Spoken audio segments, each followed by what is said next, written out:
Hello, lovely Tech Tuesday people. It's Suzy Lolley, and I don't think I've introduced myself every week, but I hope new people are tuning in to watch the videos every time, and I know you are. I'm seeing, big numbers on some of these videos that I don't always see live. So if I haven't met you, I'm Suzy Lolley. Hey, John Curtis. And I am an instructional technology specialist. However, this little side venture I'm doing is just cool tech stuff that I love to share, in the evenings on Tuesday nights. So every Tuesday you can find me here at 8 p.m. on Facebook Live, and I probably should say 8-ish. Nights like tonight when I have my 3 doggies, I have to quarantine them before I can come in the room. So if you see this door open in the back by a phantom, it is Shelby the Wonder Dog, and she might come in here in a little bit. So tonight, as we're talking, I am so excited because the reason I'm running a little late-ish tonight is that I had a little brainstorm for you. I thought, what if I gave my sweet friends who are watching this a worksheet where you could follow along? It would work straight from your phone. I thought, what could I do to, allow people who are watching along to be able to take notes? Because I don't know about you, but when I hear something, I might think, oh, that's really good. I want to remember that, but I don't remember it. And so I have given you, if you'll just click this link right over here on the side, and I'll try to refer to that several times during the broadcast. If you'll click your link right over here on the side, you are going to be taken to something that will work beautifully from your phone, and it will allow you to take some notes on what we're talking about tonight. It'll also allow you to choose to opt into my email list. I would love to be able to get in touch with you if you decide to bless me with that. So anyway, tonight we're talking about 6 ways that the number system will help you make your classroom more efficient. I used the number system starting in a little bit when I was teaching at one high school, but then my final year teaching high school 9th and 11th graders really moved into the number system. And so I've tried to think of for you guys out-of-the-box ideas, and I had never heard anybody talk about the number system in their classroom. So I've written a blog post that will be published tomorrow night at 8 p.m. I always take this video, put it in the blog post, so I like to wait and publish that the next day. But 8 p.m. tomorrow, SuzyLolley.com. If you're not following me on Twitter, at Suzy Lolley, Lolley, you can find it there as well.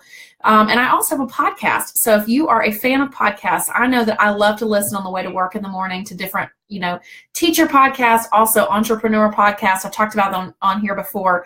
But anyway, on iTunes or your favorite podcast app, if you'll search for The Suzy Show, SUZY, then you'll be able to find, I'll just type that over here in the comments so you don't miss it. So if you want to listen, if you want to, I was about to type The Suzy Lolley, which does not make sense. If you want to listen, read, whatever, but this worksheet I just gave you will allow you to take notes as we go. So are you ready?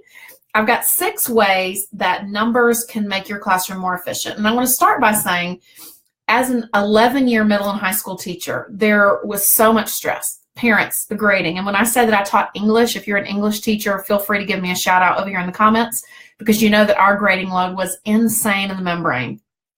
And so if I couldn't cut down on my grading, I did in some ways, and we'll talk about that on another day, but if I couldn't cut down on some of the things that were required, hey, Ann, then what could I do to make my classroom more manageable that I did have control over? Okay, so we're going to talk about 6 different ways that you can use numbers. And I want to start with telling you how I assigned my numbers. What I did was just print out an alphabetical roster, and I gave every kid a number all the way down. Boom, life-changing. No, not really. That part's really simple. And then as new students would move in, I think the first time I gave numbers, I would shift all the other kids around, and then they're like, Miss Lolley, what number am I? And that was a terrible idea. So what I learned was if student number 17 had left my roster, I would hold that number. And when new kid moves in, new kid just joins the roster on whatever available number I have ready, okay? So you assign them alphabetically. New kids fill in when you have a blank. So how did I use those numbers? Number 1, I used a random number generator. I'm going to see if I can pull up. I don't have it linked here, and it probably doesn't even matter really which one you use, but let me see if I can find the one that I actually did use. It was from random.org, the very first one you find. There's a thing called True Random Number Generator, and they have all this science about why it's truly random. So I'm going to paste it right here. But I have this random number generator embedded on my website, or if you have a learning management system, you can embed it there on a page or something. But what you do is, let's say that every project is due on the same day, and that's only fair. We've been working on a project for a week or 2 in class, or an essay. Hey, Hannah, you've been working on this project and it's taking a while, but you have to have the same due date for everybody. Otherwise, the kids would tell their parents, everybody being a race. But you know that on that whatever day the projects are due, you're not going to have time to grade all of them or see all of them anyway. Say it's like a video project or a class presentation or something that they have to do. You're not going to have time to see them all. So here's what I did. I took volunteers first. If you're like me, I always volunteer to go first. I'm a front row sitter and I'm an early volunteer because I do not want to stress about all the people before me and when mine's going to go and all that kind of stuff. So I would start with volunteers presenting, but then the number system comes in. And if you're just now joining it, click my link up here where it says forms.office.com. You can take notes on everything I'm going to say. So tip number 1, use a random number generator. What I would do on that day that all the presentations were due is I would use the random number generator, and if your number came up, it was your turn to present. If you were in a partner group and your partner's number came up, then it's your whole group's turn to present. So I never got flack from parents or students on being unfair because the number was doing the choosing. Got it?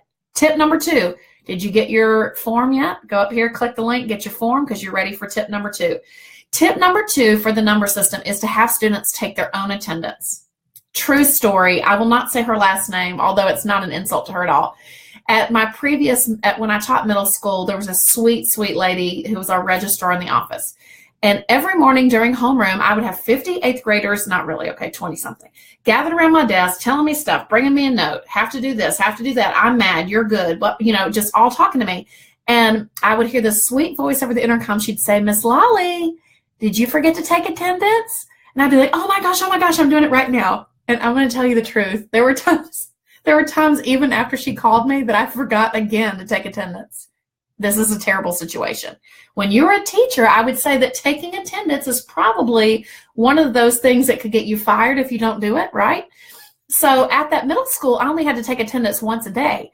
When Sweet Jean found out that I was moving to high school, one of the last things she told me was, Suzy, you know when you move to high school, you're going to have to take attendance 7 times a day, right? So I knew I had to have a way to manage attendance. So my second use for the number system is having students take their own attendance. Okay? So here's what I did. I am a Smartboard user.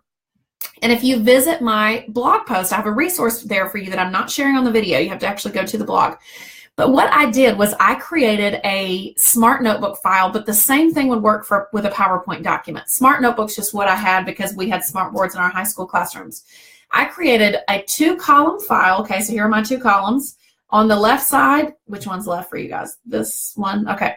On the left side, there was a thing that said absent, and it had a list of all the numbers that the students in that class could have had. On the right side, it was blank, and it said present. Okay? So when students came by every day, I trained them. They were usually really good at this. When they came in every day, they would take their number and slide it from absent to present. Okay? It was really easy. I taught 11th graders, y'all, and you would think that was like the most exciting thing. I don't know why, but they really enjoyed being able to touch my board, first of all, and that's maybe a thing I'm going to talk about. Actually, I'm going to make myself a note right now. I'm going to talk about how to use the smart board better. But a lot of teachers never let them touch the board, and the thing is called an interactive whiteboard, so they got such a kick out of going and just moving their attendance number over. But here's what it did for me. It allowed me to see really visually because it was taking over my computer screen. Board is connected to your computer, so I could see that attendance staring at me, and it reminded me to go put attendance in. It also gave me a really easy way, instead of having to go Bueller, call everybody's name, it gave me a really easy way to just run through the people who had not moved their numbers over, make sure they were there or not, you know. So it was really quick to check attendance, and I was being held accountable. You ready for tip number 3? Tip number 3, again, go up here to the top, get your link to the form because you're going to want to write down tip number 3. Tip number 3 is to use clothespins to write student numbers. Okay, so take clothespins and write numbers on them. When I taught high school, I taught 5 different classes, and so what I did was in my management of those classes, just to help me stay organized, I assigned them all a color, so red, blue, yellow. In middle school, I actually called my class the blue class, okay, but that was not very high school-ish. But just for myself, I knew that this class was blue, this was purple, this was yellow, whatever, okay? If you're in elementary school, you might just have 1 set of clothespins. But what I did was I had 5 sets of clothespins, 1 for each of my preps. And in the corresponding color of marker, I wrote all the numbers. So this did take some setup, but gosh, it's almost like factory work, assembly line work. It's repetitive, but it's easy, okay? So I sat down one night while I was watching TV or something and labeled 5 sets of clothespins, 1 through 30, or however many students I had. Okay. What did I do with those clothespins? Well, I put them in jars in the front of my room. And when it was time for students to turn in work, now we did not have a learning management system back then, but even now you are going to have some paper and some electronic. That's just the way it is. So on their paper work, they came up, they found their number in their jar, and they just clipped it to their paper and threw it in the basket. I taught high school, but even in high school, there were kids who liked to help me with stuff. I had kids who were on a student advisory board. I'm actually going to write myself a note right now too to talk about that, because I think you guys will be interested to hear about that. But I had kids who liked to, clean up the computers for me, or like to organize things. And so I would loose one of those children. It would take them 4 or 5 minutes, give them the basket of papers. They sorted them really quickly by number. And then I was able to, or I can't remember, I think maybe I had them mark on whose we were missing. But either way, I was at a glance able to see whose work was missing. And that same day, even that same hour, I could put zeros in the grade book to alert parents if there were kids who needed to turn in missing work. It's helping me be more efficient, yes, but it's also helping that kid to get the little kick in the patukas that he might have needed by his parents to get work turned in that might have been missing. So I thought that was a pretty cool use of them, and I would love to hear what you think of. And I actually stole that idea from Pinterest. It was not new to me. Okay. Number 4, students can do anonymous editing. If you have them, instead of writing their names on papers, have them write their numbers on papers, okay? Then I can sort through papers, pass them out, and you don't know who number 11 is that you're grading, okay? You're able to give really good feedback to that student or do actual grading on it, depending on what the activity is, and I'm respecting student privacy. Did you hear that? Tip number 4, go get your worksheet and you can fill it in. Tip number 5, get your worksheet ready. Tip number 5 is that I used numbers to assign everything. If you're a math teacher, you might have calculators that you share among the class. I had a class set of laptops. You might have clickers is what I'm calling them, but those response devices that go with your board. Whatever it is that students are sharing, iPads, if students are sharing these devices, they need to be using the same one all the time. First of all, it boots up faster. But second, it adds, excuse me, I'm choking here. Second, it adds that layer of personal accountability. I might be using a shared device, but if I know that my teacher's going to know that number 5, I was the last one to use it, it adds that layer of accountability. And what I did was I just, for my laptops, which is what I mostly checked out with this number system, I had a roster laying on top of my laptop cart, and students would just go over every day. They use the same numbers, so they would just go on the roster and sign out for that date. The other thing they could do on that roster is report any issues they noticed, and that would help keep a running record of who I needed to track down that was not taking good care of the computers. Ready? Tip number 6. And I say 6 tips, but guess what? I'm going to give you a bonus one. On your form up above, make sure you've got it. You're going to go through and complete this, this blank on number 6. Use the number system to vary due dates. Now, this is kind of an offshoot of tip number 1, which was the random number generator. That means everybody's got something due on the same day, and I just pick who presents. Tell you a scenario. For example, I used to collect journals from my students, and I used this before I had a number system. I had Monday journals, Tuesday journals, Wednesday journals, or whatever, and so it kept me with maybe just 4 or 5 where I had to write back that night. It kept me really accountable, and it kept the system manageable. So instead of that, how about using the number system to do due dates? So maybe students 1 through 5 are going to get graded this Monday. Maybe students Maybe students 1 through 5 turn in an assignment on Monday. Maybe students 6 through 10 turn in an assignment on Tuesday. You get my drift. You could make it easy on yourself too by being strategic. Maybe you don't want to do numbers 1 through 5. Maybe you want to say, you know what, I've got some kids who are really strong writers and they're really quick for me to grade, or they're really strong math students, they're quick to grade. I'm going to make their due date the same as some kids who are struggling. So I don't have one night that I just dread every week where I'm like, oh my gosh, this is the night where I grade everybody who really struggles and it takes forever to grade. We all know as teachers, it's really easy to grade an A paper. So give yourself a break and mix up the numbers. Okay, are you ready for my 7th tip? If you haven't gotten your form, it's not too late. Go up to the top and get that. Probably my favorite use of the number system is the carousel presentation. I'm going to tell the truth. And that's what I try to do on here. That's why this is called, well, on my other blog, it's called Truth Tuesday, but this one's called Tech Tuesday. But I try to keep it real. I try to say things that maybe you're thinking, but you've never said before. I'm going to say it. Listening to students present projects is miserable. Could you hear me? It was miserable, okay? When I gave the presentation and I have to hear 25 or 30 students share that presentation over and over, I want to stick a needle in my eye. I'm just really being serious, okay? So instead of that, and in addition to that, you're going to find out why this is even better, use carousel presentations.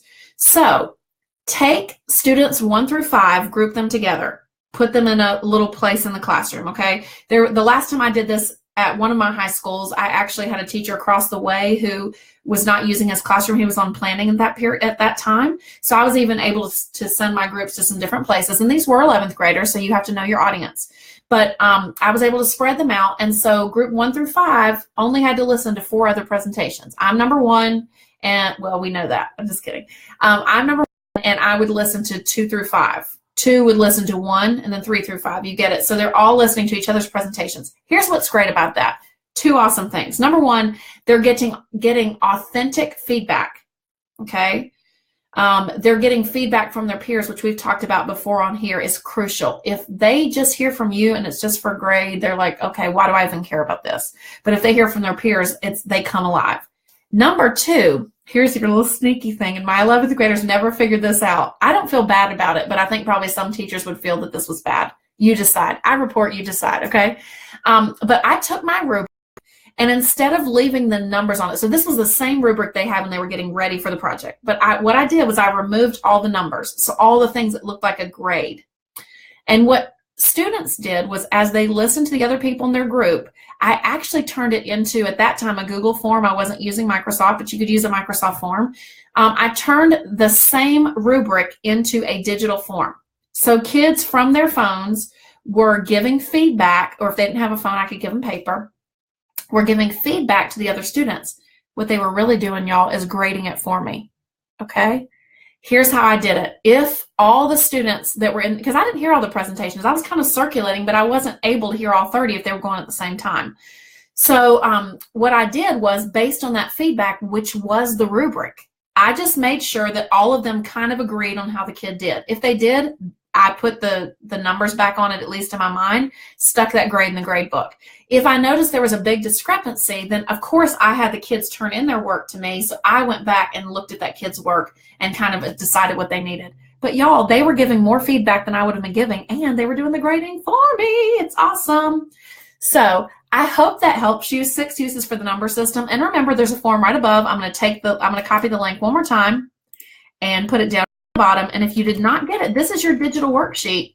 So make sure you go grab that, and you'll be able to take notes on all 7 tips.